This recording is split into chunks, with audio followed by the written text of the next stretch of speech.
Hello বন্ধুরা, তোমরা সবাই কেমন আছো? আশা করি ভালো আছো, সুস্থ আছো। তো আমিও ভালো আছি। মৌসুমি অফিসিয়াল চ্যানেলে তোমাদের সবাইকে স্বাগত জানিয়ে আজকে চলে এলাম। তো রুটি বানাবো। কেন রুটি বানাবো তোমাদের সাথে বলছি। তো আজকে যেহেতু একাদশী, তো একাদশী তার জন্যে আমরা একটু মানি। যেহেতু মানাটা ভালো শরীরের পক্ষে, বিশেষ করে এখনও দীক্ষা টিক্ষা নিয়েছে সেজন্যে না, মানে এমনি আমি মানি একাদশী পূর্ণিমাগুলো এগুলো। তো তার জন্য আজকে কোনো রান্না বান্না কিছু হবে না, রান্না হবে মানে একটু আজকে অন্যরকমভাবেই রান্নাটা করবো। তো রুটি করবো, রুটি আর আলুর দম হবে। তো তার জন্য দেখো আমি এখানটায় আটা নিয়েছি, 500 আটা। একটু বেলার জন্য রেখে দেবো। আর রাস্তা দিয়ে যা পুকুরে চিৎকার শুনতেই পাচ্ছ। আর এখানে এই যে ময়দা নিয়ে নিয়েছি, আর ময়দার মধ্যে আমি এখন নুন দিয়ে দেবো। সরি, ময়দা না, আটা আটা। ময়দা চলে আসে মাখতে দেবো। আর দিয়ে দেবো অল্প করে তেল। তেল দিলে কি হয়, রুটিটা তো নরম হয় আর সব হয়, খেতেও ভালো লাগে। দিয়ে আর এখন আমি চিনি দেবো। চিনি দিলে একটু রুটিটা মিষ্টি মিষ্টি হয়, খেতেও ভালো লাগে। ও দেখো এখন মিষ্টি অল্প করে দিয়ে দিয়েছি। দিয়ে এখন আমি আটাটাকে ভালো করে মেখে নেব। তো লুচি করলে ভালো হতো, লুচিটা করবো না, কেন তেলের জিনিস তো, খেলে গ্যাস হয়ে যায়।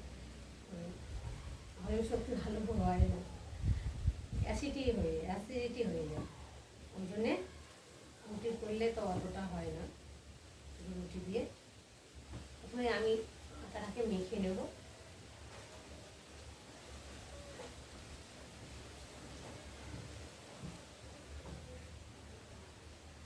আর যারা একাদশী মানো, মানে যারা দীক্ষা টিক্ষা নিয়েছে, তারা একাদশী করো, তাদের মানে রুটি ফুটি কিছু চলবে না, তাদের শুধু ফল পাকড় এইসব খেয়ে, সাবু টাবু খেয়ে এইসব থাকতে হয়।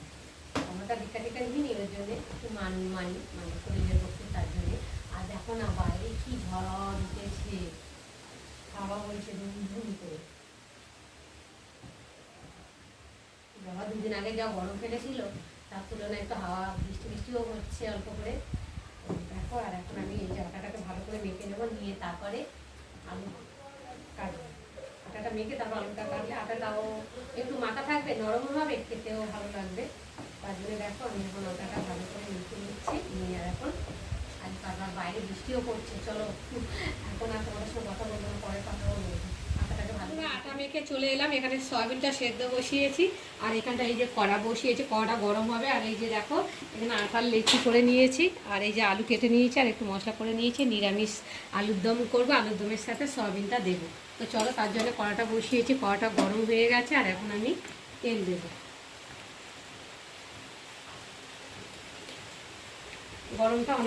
কড়াটা অনেকক্ষণ বসিয়েছি যেহেতু, তো তেলটা তাড়াতাড়ি গরম হয়ে গেছে দেখো।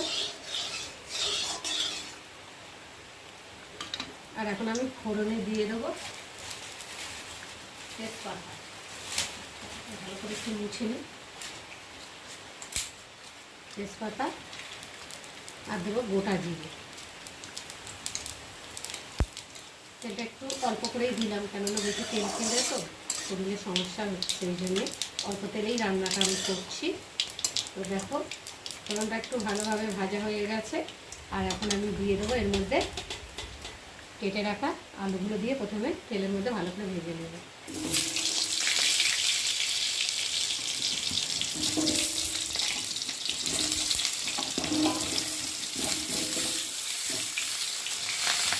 দিয়ে আলুগুলোকে একটু ভালো করে দিয়ে আলুগুলোকে একটু ভেজে নেব।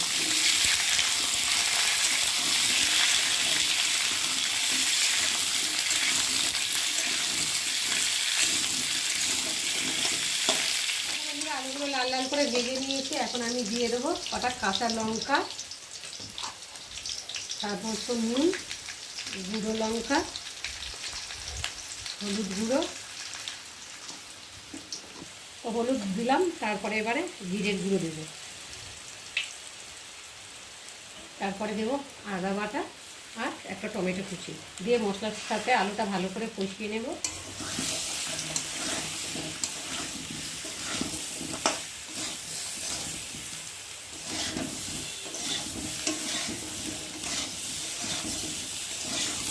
দেখো মশলাটা ভালোভাবে আলুর সাথে কষিয়ে নিয়েছি।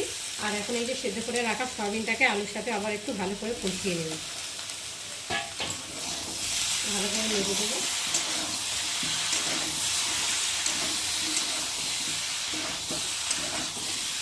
সয়াবিনটা দিয়ে ভালো করে কষিয়ে নিয়েছি। আর দেখো কত সুন্দর হয়েছে, মশলা থেকেও তেলও ছেড়ে দিয়ে এটা কষানোটা বেশ ভালো হয়ে গেছে। দেখো অনেকটাই চেঞ্জ হয়ে গেছে। আর এখন আমি জল দিয়ে ভালো করে ফুটিয়ে নেব।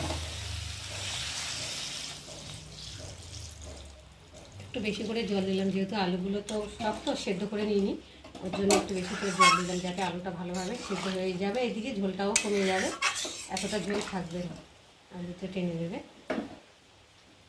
দেখো বন্ধুরা, এবার ঢাকাটাকে খুলবো।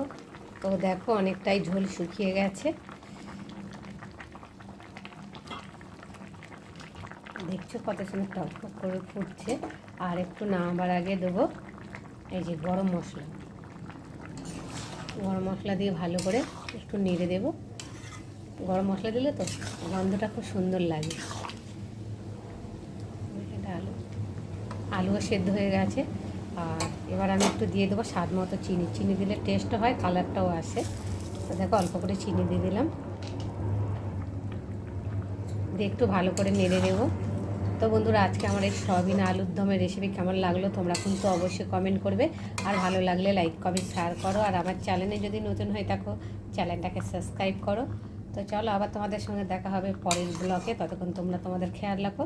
তোমরা আমার চ্যানেলটাকে সাবস্ক্রাইব করতে থাকো। আর আমি এইদিকে দেখো বন্ধুরা, আলুর দম তৈরি হয়ে গেছে। আর এখন আমি কড়া থেকে ঢেলে নেব।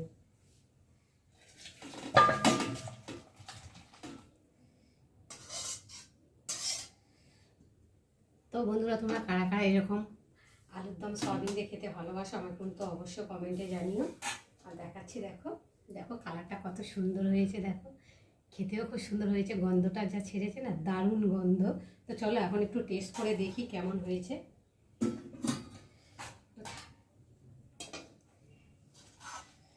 একটু টেস্ট করে দেখি কেমন হয়েছে। গন্ধটা যা ছাড়ছে না, মনে হচ্ছে তো খুব সুন্দর হয়েছে। আর এখানে এই যে রুটি করে নিয়েছি, দেখতে পাচ্ছ। তো আজকে দুপুরের আমাদের এই খাওয়া দাওয়া। যাই হোক, একটা রুটি নিয়ে আগে খেয়ে দেখি কেমন হয়েছে। গরম গরম তো খেতে ভীষণ ভালো লাগে, ঠান্ডা হয়ে গেলে অতটা ভালো লাগে না। সব জিনিসটাই আমি একটু গরম গরম পছন্দ করি।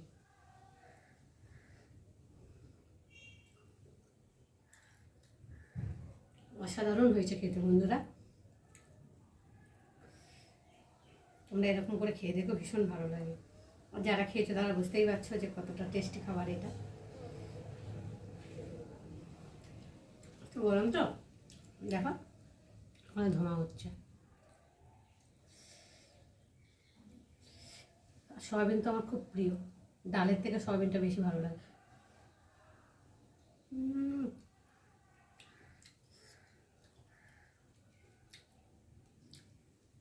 মনে হয় যেন মাংস খাচ্ছি, মাংসের ছোটো ভাই। তো চলো বন্ধু।